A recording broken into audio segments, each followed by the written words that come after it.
तो हर हर महादेव। सब गुरु बहना गुरु दीदी लोग और हम भजन गावत हैं भोले बाबा का। आप लोग सुन ली, अच्छा लगी तो जरूर अपना अपना आशीर्वाद देना।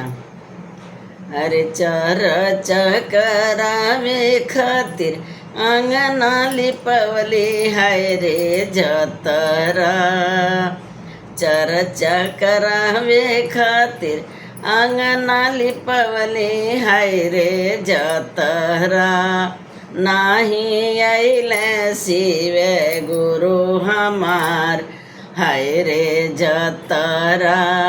नाही आइले शिवे गुरु हमार हाय रे जतरा।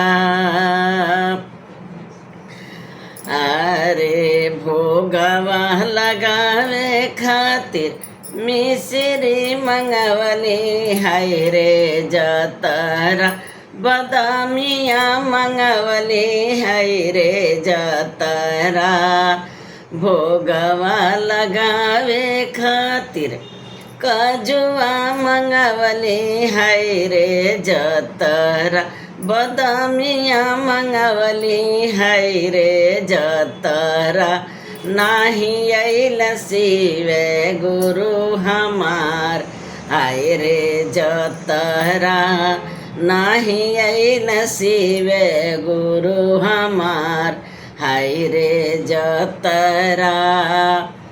अरे नीलम दीदी हरिंदर भैया के बोलवले हाय रे जतरा।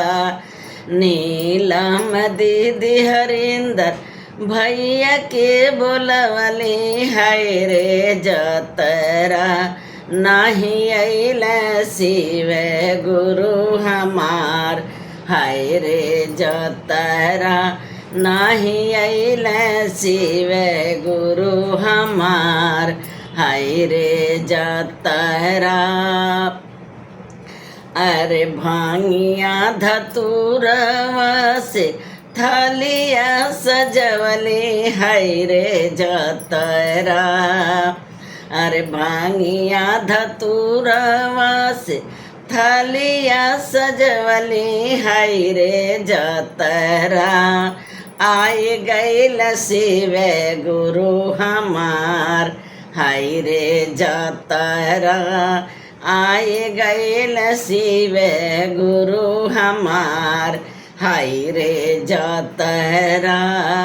आए गैल शिवे गुरु हमार हाय रे जतरा। चर चकरावे खातिर आंगना लिपवली हाय रे जतरा। नाही आइल शिवे गुरु हमार हाय रे जतरा। तो कैसन लगत है भजन दीदी लोगन जरूर अपना कमेंट करके बता दिया। तन थोड़ा भर के आशीर्वाद दे दिया बहनी लोगन।